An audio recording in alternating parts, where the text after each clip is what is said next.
Joo, eli mitään yhtä tiettyä muistoa mulla ei tullut mieleen, mutta lapsuuden kesissä parhaita oli ne päivät, kun sai viettää aikaa sisarusten ja perheen kanssa. Ja erityisen hyviä muistoja oli ne, kun käytiin isän kanssa veneilemässä, että monesti lähdettiin sitten Turun Hirvensalosta Naantalin muumimaailman suunnalle ja nautittiin siitä Airiston merituulesta ja auringosta.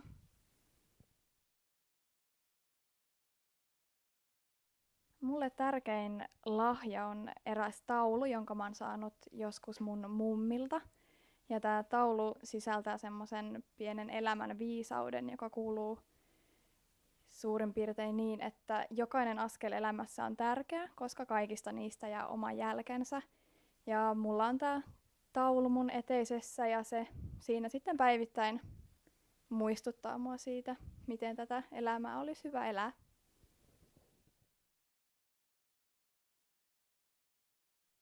Ensinnäkin mä oon ihan hirveä häähullu.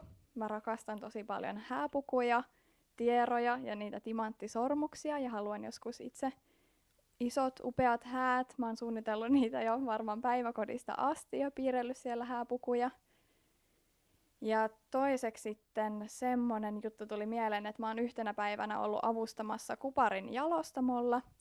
Siellä mä muun muassa ajoin nyt trukkia ja leikkasin monta tonnia kuparia. Se oli aika äijämäistä.